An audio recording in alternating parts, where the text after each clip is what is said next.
Hello everyone, मैं Tushar study number पर आप सभी का बहुत बहुत स्वागत करता हूं। चलिए शुरू करते हैं डिस्कस करना 21 जनवरी के डेली करंट अफेयर्स। और देखिए ये जो सेशन है इसका पीडीएफ मिलेगा वो टेलीग्राम चैनल पे, जिसका लिंक डिस्क्रिप्शन में दिया हुआ है। तो आप इस सेशन के बाद उसको ज्वाइन कर सकते हैं, ठीक है।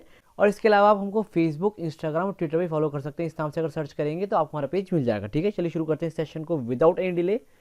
सो ऑलराइट, देखिए पहला क्वेश्चन क्या है। Government of India has decided to celebrate 23 January as. आपसे कह रहा है कि जो हमारी भारत सरकार है उसने डिसाइड किया है, तय किया है कि वो 23 जनवरी को किसके तौर पे सेलिब्रेट करेंगे। आपके ऑप्शन हैं पराक्रम दिवस, शांति दिवस, क्रांति दिवस या फिर परिश्रम दिवस। आपके चार ऑप्शन हैं, आपको इनमें से करेक्ट चूज करना है। आई होप आपने चूज भी कर लिया होगा।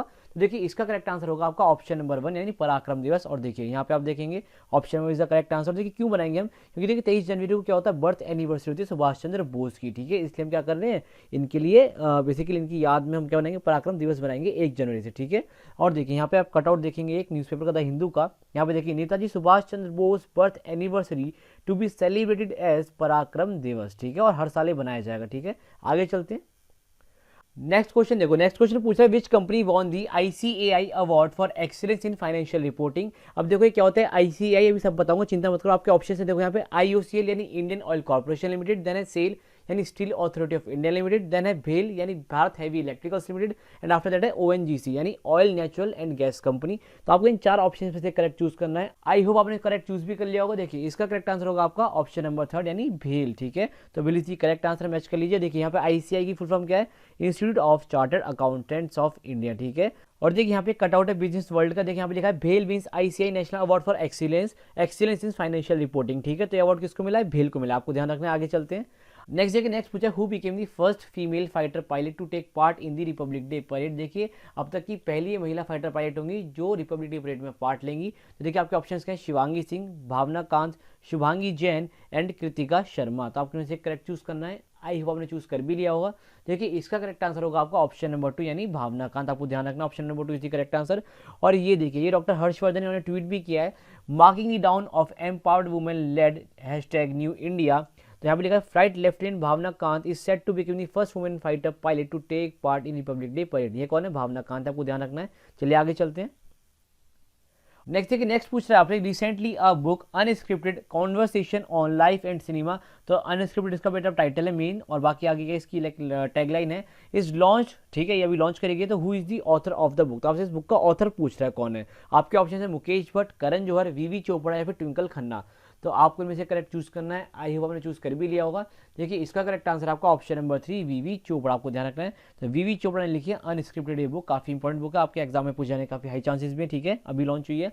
और देखिए यहाँ पे एक इंडियन एक्सप्रेस का आर्टिकल है, Vindu Vinod Chopra talks about his Bollywood journey in new book, ठीक है।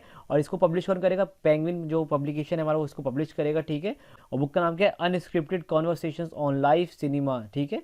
तो आपको ध्यान रखना है ये बुक किसने लिखी है, वीवी चोपड़ा ने लिखी है, यानी विंदु विनोद चोपड़ा, ठीक है। आगे चलते हैं। आगे देखिए who has been appointed as the chairman of Somnath temple trust. तो जो हमारा सोमनाथ टेम्पल ट्रस्ट है इसका चेयरमैन बनाया गया हमारे प्राइम मिनिस्टर नरेंद्र मोदी को। आपको ध्यान रखना है। ज्यादा टाइम मैंने यहाँ पे लिया नहीं, आपको ऑप्शन वगैरह क्यों बताने, ऑब्वियसली आपको पता भी होगा। ये न्यूज़ काफी क्या कहते हैं हॉट न्यूज़ भी है। तो नरेंद्र मोदी क्या है बच्चों, चेयरमैन बन गए सोमनाथ टेम्पल ट्रस्ट के, ठीक है। यहाँ पे देखो option number 1 is the correct answer. और देखो एक एनडीटीवी का कटआउट भी है, PM Modi appointed chairman of Somnath temple trust, ठीक है। आपको ध्यान रखना है। आगे चलते हैं। नेक्स्ट देखिए, नेक्स्ट क्वेश्चन आपसे पूछ रहा है which states Doda Gucci mushroom got the geographical indication tag. आपके ऑप्शन हैं मिजोरम, उत्तराखंड, असम या फिर जम्मू एंड कश्मीर। इनमें से आपको एक चूज करना है। और देखिए आपको थोड़ा सा हिंट देता हूँ मैं यहाँ पे, लाइक आप अगर चूज नहीं कर पाए तो यहाँ पे हिंट क्या है, ये वो स्टेट है जिसका सैफरॉन भी एक जीआई टैग है, ठीक है। तो क्वेश्चन ये कह रहा है कि बताओ डोडा गुच्ची मशरूम किस स्टेट का जीआई टैग बन चुका है अब, ठीक है। तो आपको यहाँ पे देखिए करेक्ट आंसर क्या हो जाएगा, आपका करेक्ट आंसर हो जाएगा यहाँ पे option number 4 Jammu and Kashmir, ठीक है। ये देखिए यहाँ पे option number 4 is the correct answer. और ये देखो यहाँ पे एक टाइम्स ऑफ इंडिया का कटआउट भी है, after saffron Jammu and Kashmir seeks GI tag for gucchi mushroom. Basically ये 14 जैन की न्यूज़ आपको पता होना चाहिए, मैं अभी की नहीं बता रहा, पूरा आपको बैकग्राउंड समझाता हूँ क्या है। 14 जनवरी से एक दिन पहले 13 जनवरी को बेसिकली जम्मू कश्मीर में कुछ लोग थे और कुछ कंसल्टेंसी कंपनी थी, उन्होंने आवाज़ उठाई कि जो हमारा गुच्ची मशरूम है, ठीक है, डोडा का जो गुच्ची मशरूम है इसको हम क्या बनाएंगे, एक जेड टैग बनाएंगे अपने यहाँ का। तो उसका उन्होंने फाइल डाली बेसिकली इसके अगेंस्ट, या इसके जो रजिस्ट्रार होता है हमारा रजिस्ट्रेशन ऑफिस होता है वहाँ पे इसके लिए कई प्लिया डाला, यानी एक कह सकते हैं रिक्वेस्ट डाली। और फिर इस रिक्वेस्ट को लाइक अभी क्या कहते हैं मंजूरी भी दे दी गई है। तो अब क्या हो चुका है, जो डोडा गुच्ची मशरूम है वहाँ का क्या बन चुका है, एक जोग्राफिकल इंडिकेशन बन चुका है, ठीक है। आगे चलते हैं। नेक्स्ट देखिए, नेक्स्ट आपसे पूछ रहा है joint Indo French air exercise to be conducted at Jodhpur from 20 जनवरी।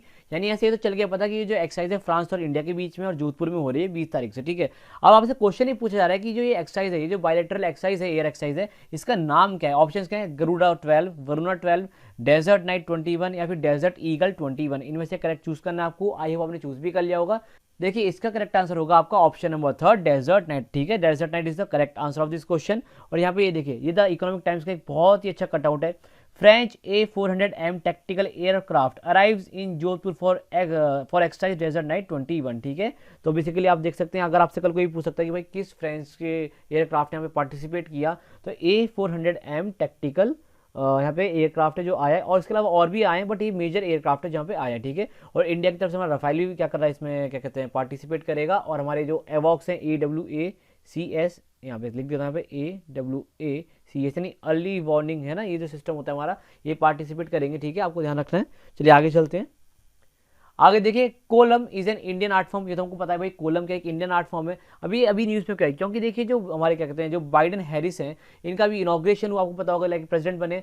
तो यहाँ पे जो था बिल्कुल क्या कहते हैं, जो सड़कें थी उन्हें इस आर्ट फॉर्म से सजा दिया गया, ठीक है, इस आर्ट फॉर्म से सजा दिया गया। तो क्वेश्चन डायरेक्ट आपसे यही पूछ रहा है कि जो कोलम है ये इंडिया के किस रीजन से बिलोंग करता है, यानी किस रीजन में ये आर्ट फॉर्म बहुत ज़्यादा प्रोमिनेंट है या प्रख्यात है, विख्यात है, यहाँ से इस तरह की आपसे बात पूछ रहा है बेसिकली।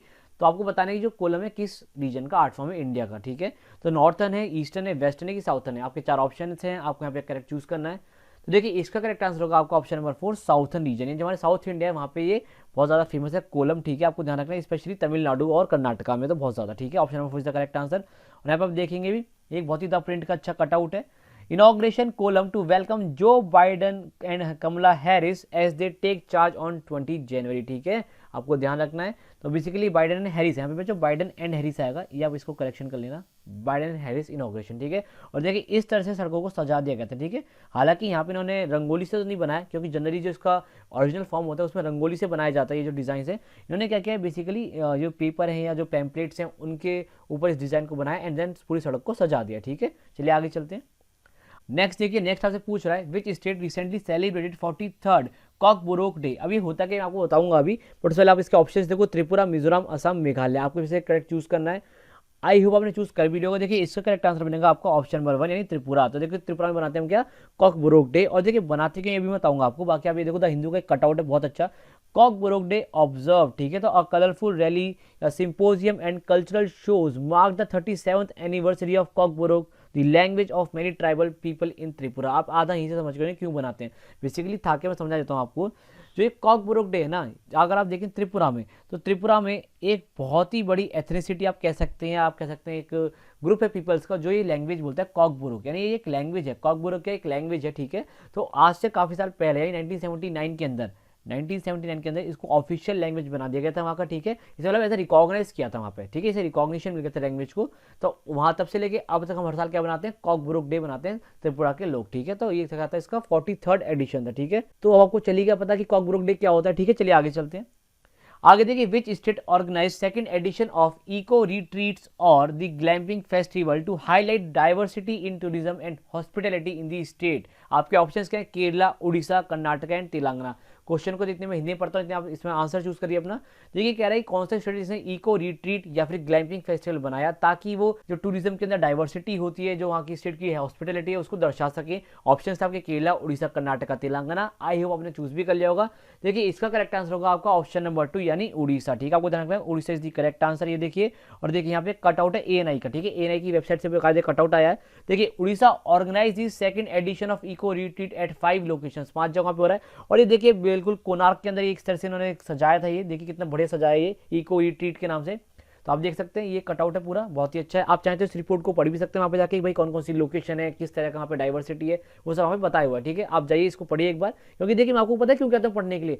जब आप चीज़ें पढ़ते हैं ना, आपकी जो ग्रेस्पिंग पावर है वो बढ़ती है। लाइक यहाँ पे मैं पढ़ा रहा हूँ, अच्छी बात है, आप पढ़ भी रहे हैं, अगर रेगुलरली फॉलो करें बहुत अच्छी बात है, लेकिन क्या आपकी जो ग्रेस्पिंग पावर है, जो मैं आपको पढ़ाता हूँ कब तक याद रह पाता है, ये भी तो एक बहुत बड़ा फैक्टर है ना आपके पढ़ने का। तो जो आपसे कहते हैं ना कि आप जाके पढ़िए इसको, तो उससे क्या होगा, आपकी ग्रेस्पिंग पावर बढ़ेगी। लाइक मैं पीआईबी के आपको अच्छे अच्छे आर्टिकल जो लेके आता हूँ, मैं बताता हूँ, आप उन्हें पढ़ा करो जाके, जब मैं आपसे कहता हूँ उसको जाके पढ़ो, क्योंकि वहाँ से आपको एक तो कुछ सीखने को भी मिलेगा, प्लस आपकी जो एक हैबिट बन जाएगी पढ़ने की, यानी जो आपकी ग्रेस्पिंग पावर वो भी अच्छी हो जाएगी, प्लस आपकी जो पढ़ने में फ्लुएंसी है वो भी आएगी, और भी बहुत सारी चीजें लाइक इंप्रूव होंगी, यानी मल्टीपल डायमेंशन में आपको फायदा पहुंचेगा ही पहुंचेगा। तो मेरे कहने से आप एक बार इस एएनआई वाले आर्टिकल को जाकर जरूर पढ़ना, काफी अच्छा आर्टिकल है, आप जाकर पढ़ेंगे तो आपको काफी ज्यादा नॉलेज भी मिलेगी। ठीक है, आगे चलते हैं।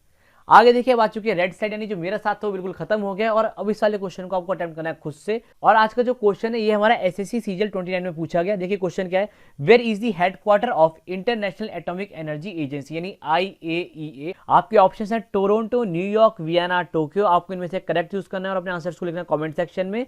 और देखिए जो भी करेक्ट आंसर हुआ करे आप उसको लाइक कर दिया कीजिए, आप इसको लिखा भी कीजिए, ठीक है, अटेम्प्ट किया कीजिए। मैं देखता हूँ अगर 30 भी व्यूज आ रहे हैं, देखिए मेरे लिए व्यूज कभी बड़ी बात थी नहीं, ठीक है, अगर बड़ी बात होती तो मैं एनएस भी आपके लिए दो डालता रेलवे के, ठीक है, जो एनटीपीसी के हो रहे हैं, मेरे लिए व्यूज बड़ी बात नहीं, लेकिन अगर 30 व्यूज आ रहे हैं तो मैं चाहता हूँ एटलीस्ट 25 तक कमेंट हो जो इसमें आंसर करें, ठीक है, तो आप आंसर जरूर किया कीजिए। ठीक है, तो चलिए एंड करते इस सेशन को, यहीं पे मिलते हैं अगले सेशन में, और अच्छे से पेपर देते रहिए, तैयारी करते रहिए। बाय बाय, टेक केयर, ध्यान रखिएगा अपना।